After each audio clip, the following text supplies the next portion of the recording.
Nós vimos a semana passada, basicamente, que todos nós nascemos com alguma habilidade, que podem ser as mais variadas possíveis.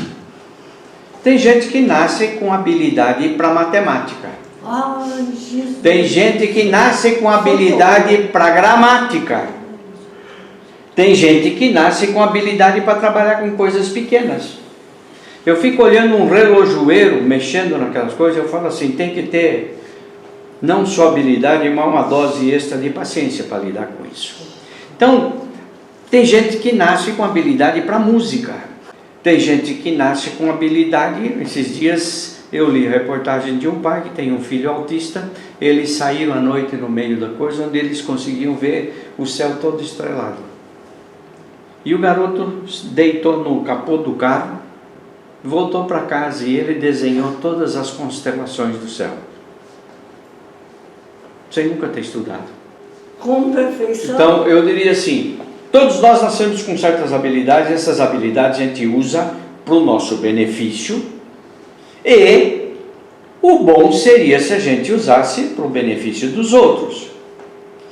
Essas habilidades naturais, como nós vimos, não existe consenso entre dizer o que é talento, o que é dom, porque os caras confundem, e eu mostrei para vocês aqui, lembra de um livro aí que eu citei para vocês, que ele gasta 17 capítulos, e ele não chega numa conclusão. Tá? Então nós chegamos aqui, para nossa, vamos dizer assim, coerência, consistência, harmonia, dizer que talento todos nós temos. O dom. E aqui, quando é que o talento vira dom? Ou o dom é alguma coisa diferente? Eu disse a vocês que durante um tempo eu acreditava que no dia que a gente aceita Jesus Cristo como Salvador, desce um raio na cabeça e te habilita com um dom espiritual. Não acredito mais nisso. Eu acreditava que os dons eram aqueles 16, 17 que tem na Bíblia. Aqueles sim, mas tem mais coisa por aí. Com isso, o que eu quero dizer para vocês é o seguinte: talento todos nós temos. Há um momento em que esses talentos viram uma chave e eles passam a ser dons espirituais. Ok? Quando é que isto acontece? Qual é o objetivo do talento? O talento me faz ser significativo no ambiente onde eu estou. Antigamente as pessoas elas eram artífices. Ele fazia uma cadeira, ele fazia uma mesa, ele fazia um altar e ele fazia tudo. Ele era a cadeira que ele fez. Com o processo da industrialização em série, especialmente a partir do Ford, as pessoas agora elas apertam um parafuso numa máquina. Elas põem uma peça. E a pessoa já não é mais identificada pelo que ela faz. E isso é muito interessante, porque que nos últimos anos houve um aumento exponencial de pessoas trabalhando com artesanato. Porque o artesanato é uma coisa que o sujeito faz e fala, eu fiz. O que numa indústria não tem. O sujeito não tem assim, individualidade reconhecida pelo que ele produz. O que acontece então? Qual é o objetivo do dom? O talento me dá identidade. E aí você vai perguntar, você faz o quê? Programador. Ok? Você faz o quê? Sou professor. Você faz o quê? Sou cozinheira. Você faz o quê? Sou terapeuta. Você faz o quê?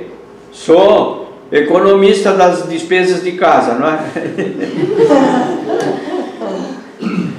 Vocês têm uma coisa que vocês dizem, eu sou isso ou eu faço isto. Ok?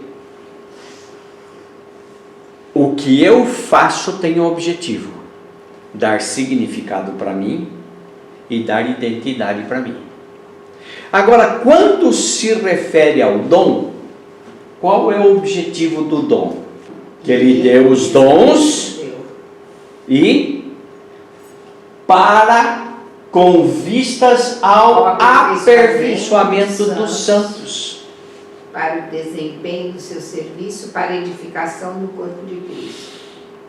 3 objetivos para o dom.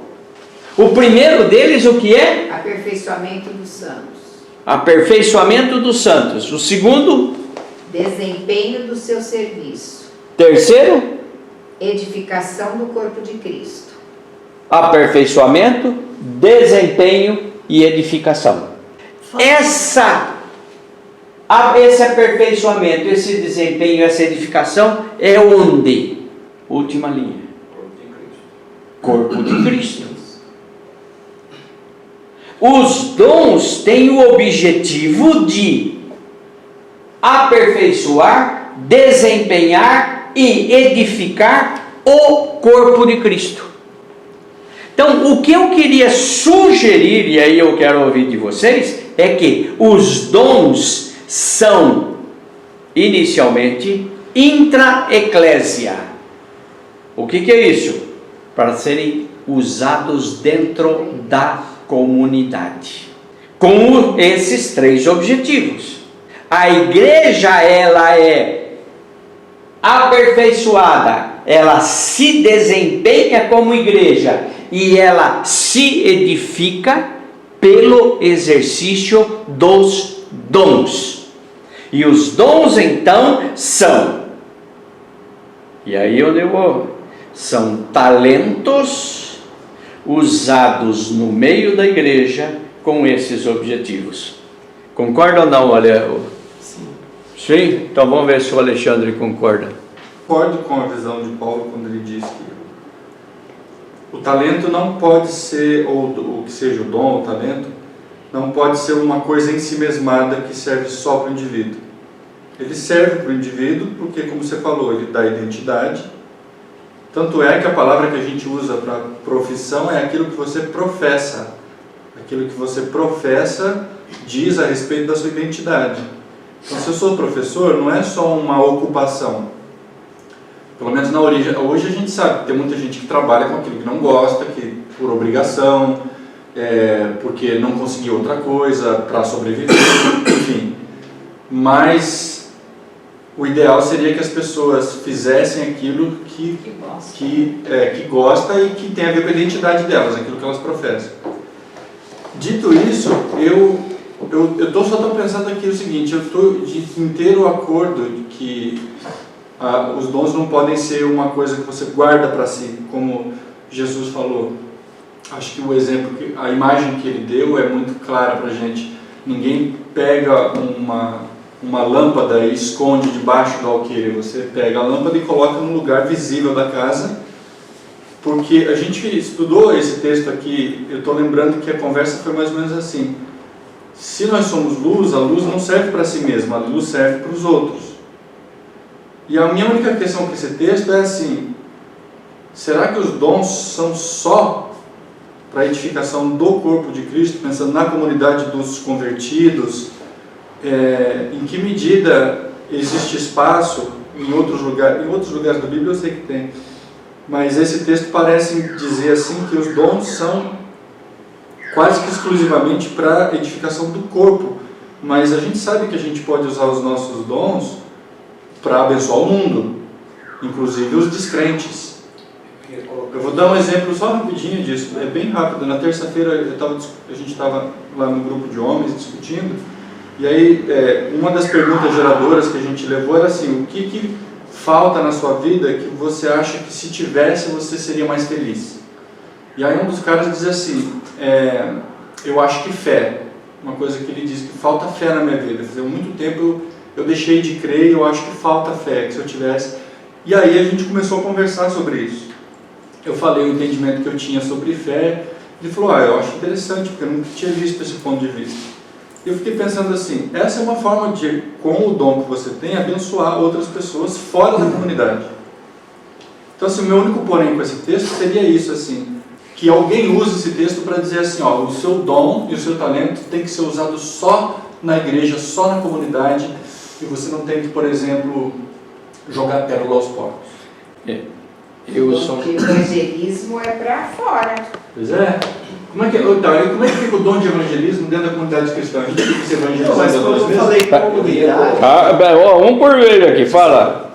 Aquela hora quando eu falei comunidade, não era a comunidade da igreja, a comunidade da sociedade, na verdade. O mundo. Porque a igreja acaba servindo a comunidade em volta, às vezes mais abrangente até, mas é um modo dos dons ser prestado para a comunidade em geral, assim, e até expandir mesmo. Edilson, agora é sua vez, Edilson, já fazia tempo. Não, o Alexandre pegou bem o que eu queria mesmo, o Alexandre é muito feliz, alinhou bem o que eu penso. Eu vou um pouco mais além. Quando eu vejo ali para a edificação do corpo de Cristo, na minha percepção, eu fiquei bem com isso, me incomodou, porque só o corpo de Cristo seria só a igreja? Será que o corpo de Cristo não seria também o pessoal mendigos, os presidiários, os desviados na fé, aqueles que estão fora? Porque a gente tem que pensar Jesus quando veio. Ele veio para os perdidos, para aqueles que estão lá fora. Ele pregou para esses, ele alimentou esses, né? E Paulo vem com uma outra teologia, um outro pensamento, trazendo para a igreja, montando a igreja, né? E eu fico vendo Cristo nos evangelhos indo para esses, para os perdidos, aqueles que não tinham fé, aqueles que estavam fora de uma comunidade, tinham vidas totalmente atrapalhadas, vidas totalmente fora do contexto de vida, né? Então Jesus veio para esses. Então eu entendo que o corpo de Cristo seria esses também. A igreja podia estar incluído nisso. Seria o contrário, né? O corpo de Cristo seria esse mundo. A igreja está incluído dentro. Porque para mim isso soa muito egoísta, de ficar só ali, fechado naquele núcleozinho. Alguém mais? Então deixa eu só chamar a atenção para uma coisa que eu falei. Primeiramente, eu quero fazer essa colocação. É quando o talento se volta para dentro da igreja para cumprir com essas 3 missões. Só que a Sueli levantou uma questão que está aqui no texto. O evangelista, ele não é uma pessoa para trabalhar dentro da comunidade. E aqui vem agora um problema. Porque o evangelista vem de uma palavra grega que é evangelium. E evangelium é toda boa nova. O evangelho é toda vez que eu dou uma boa notícia para alguém, eu estou evangelizando. Então essa boa notícia, ela é evangelização, porque eu levo a boa notícia da salvação e do perdão dos pecados. Mas se eu trago uma boa notícia, você trouxe aqui um evangelho hoje, quando você disse, meu primo foi operado, está tudo bem, está em casa, foi uma boa notícia. Isso foi evangelho. E isso, de uma certa medida, edifica o corpo. Por quê? Porque nós oramos por ele. Semana passada nós estávamos aqui preocupados com ele. Essa boa notícia edificou o corpo. Okay? Então, primeiramente, os dons, e estes daqui não são todos, nós vamos depois pegar um texto e tentar trazer todos esses dons elencados aqui, para a gente ver como é que esses dons atuam no interior da igreja, para benefício da igreja. E aqui eu quero fazer uma outra colocação, que pouquíssimas pessoas fazem essa distinção. Existem duas dimensões de pastoral. Corda. A primeira dimensão de pastoral é o trabalho do pastor no cuidado das ovelhas que fazem parte do seu rebanho, da sua comunidade. Esse é o trabalho pastoral. Só que existe uma outra dimensão de pastoral, que é o trabalho que uma comunidade faz na sociedade. Daí, então, você vai ter a pastoral da juventude, a pastoral dos operários, a pastoral dos sem terra, a pastoral dos divorciados, que é agora a comunidade de fé pastoreando a sociedade. E aí nós já começamos a ver que estes dons e o conjunto destes dons atua dentro da igreja. Mas também pode e deve sair. Alexandre, você ia falar alguma coisa, não? Eu acho que tem uma coisa que é relevante nessa história, que é essa palavrinha que ele usa para edificação do corpo de Cristo. Talvez possa dar uma luz. Quando fala edificação do corpo, a primeira coisa que vem à mente justamente é isso, é a igreja, os convertidos, aqueles que aceitaram a Cristo e tal. Só que se a gente pode interpretar de outro jeito, assim, edificação que ele fala aqui é literalmente construção, no sentido de ampliar o corpo de Cristo. E a palavra que ele usa é oikodomen, que tem oikos. Oikos, no casa. começo que é casa. Então, assim, é para construção da casa de Cristo. Então, talvez possa ser algo assim, da gente fazer Cristo conhecido, então, levar o Evangelho, para edificar no sentido de construir e aumentar essa casa. Que mais pessoas façam parte dessa casa.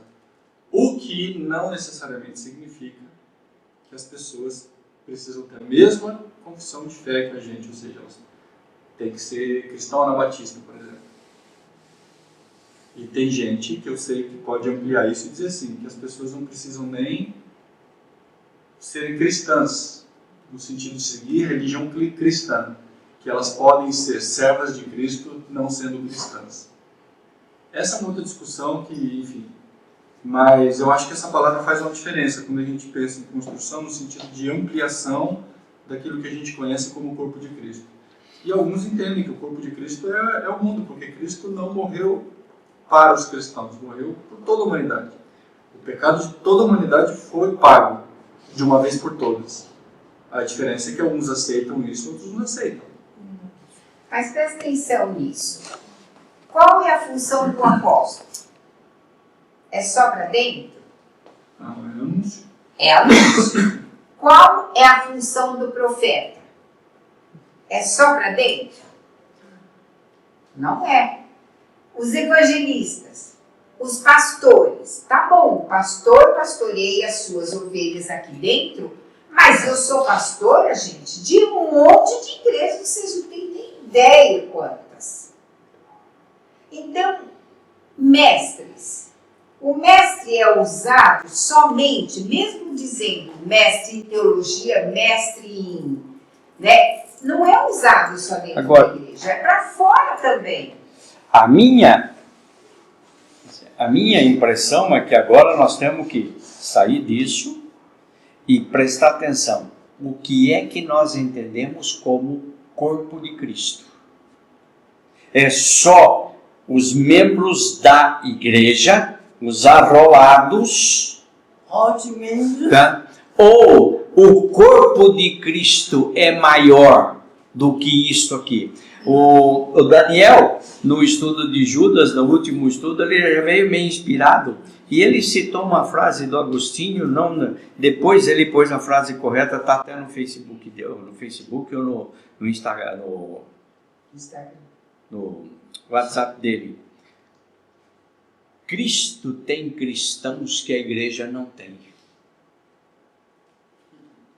Eu estou lembrando, é fantástica essa frase. Eu estou lembrando do João 14, né? Que Jesus fala, na casa de meu pai há muitas moradas. João 14,6? Então, assim, o corpo de Cristo como casa, se a gente pensar cada igreja como casa, na casa do meu pai há muitas moradas. Onde o meu pai reside, tem espaço para muita gente, para além dos cristãos. Então, o corpo de Cristo não precisa ser necessariamente a igreja cristã. Deixa eu só colocar essa discussão, ela é, necessária nos dias de hoje. E mais do que necessária. Porque nós temos algumas igrejas históricas que tomaram decisões conciliares de dizer fulano não pertence ao corpo de Cristo. Vamos lá. Viu? A IPB, cristão, né? a IPB não reconhece a Igreja Presbiteriana Unida, que tem a mesma história, foi uma divisão da Igreja Presbiteriana do Brasil, e diz que eles não são evangélicos. Eles também disseram que a Congregação Cristã do Brasil não é cristã, e se alguém vier da Congregação Cristã do Brasil para a IPB, tem que ser rebatizado, porque o batismo deles não serviu para nada. Hã? Que é? E essas coisas estão aí, por exemplo, uma das discussões, se eu entendi direito o que está com o rapaz pôs, volta a discutir todo o problema da maçonaria dentro da Igreja Batista para dizer que os maçons não podem ser cristãos. Da Quando? Igreja Batista ou da Presbiteriana? Da Batista, dona Sueli. Não, Da Batista. Só que eu acabei de pôr para eles aí, por favor, leiam o livro do Daniel Gueiros, A Maçonaria e o Protestantismo no Brasil, onde ele vai mostrar que o protestantismo só entrou no Brasil porque teve o apoio da maçonaria. Verdade. Tá? O Dom Pedro abriu as portas por aquilo que o Davi Gueiros vai chamar de pré-weberianismo. Havia uma consciência de que as nações católicas eram atrasadas e as nações protestantes eram as que estavam avançando. Inglaterra e Estados Unidos. Vamos trazer os missionários para cá, porque isso aqui vai se desenvolver. E o primeiro missionário que veio para o Brasil, da Igreja Presbiteriana do Brasil, que eles não reconhecem, se chama James Cooley Fletcher, porque ele era conhecido como apóstolo do progresso. Foi ele quem trouxe o primeiro ferry-boat, foi ele quem inaugurou a linha de telégrafo do Rio de Janeiro para os Estados Unidos, foi ele quem criou uma linha de navio mercante do Rio de Janeiro para Nova York, foi ele quem fez a primeira expedição botânica, não sei das quantas, do Instituto Geográfico Nacional, que ele foi um dos fundadores, para a Amazônia. Mas é interessante isso, porque assim, é uma história cheia de contradições. Por isso que eu me inclino a pensar que a gente precisa fazer uma distinção, que o reino de Deus não é a mesma coisa que o cristianismo. E nem a mesma coisa que a igreja. O cristianismo é uma construção humana, e porque ela é humana, ela é cheia de contradições. Então, mesmo o protestantismo, que trouxe a ideia do progresso, do desenvolvimento econômico, que trouxeram escolas, hospitais para o Brasil e para outras partes, é o mesmo protestantismo que durante séculos justificou a escravidão nos Estados Unidos, na África do Sul, a saque, pilhagem de vários outros países, regime segregacionista nos Estados Unidos até a década de 60. Então, assim, é muito a matança de indígenas, os católicos e protestantes. Então, assim, o cristianismo é muito contraditório. Então, eu acho que a gente não pode fazer uma confusão e achar que o cristianismo é a mesma coisa que o reino de Deus. Mas aí eu volto a pensar naquilo que você falou, Marcos, que eu acho importante. A gente está vivendo uma época em que tem um monte de gente se arvorando e dizendo: você não pode ser cristão porque você é de direita, porque você é de esquerda, porque você é comunista, porque você é liberal, porque você é homossexual, porque você enfim, que você é isso. Assim, que pretensão que as pessoas têm de se colocar num lugar de dizer para o outro que ele não pode ser cristão porque ele tem um estilo de vida, um pensamento diferente dessa pessoa. Eu não estou falando nem contrário aos preceitos bíblicos, eu estou falando essa história de que para o outro existir, ele tem que se adequar ao meu modo de ser. E se ele não for igual ao meu modo de ser, ele não pode existir. E a Bíblia Sagrada? Nos dias de hoje, o novo, tudo que foi... Pois é, mas quem interpreta a Bíblia? Somos nós que interpretamos. Pois é. Vamos alinhavar aqui. Nós temos o dom.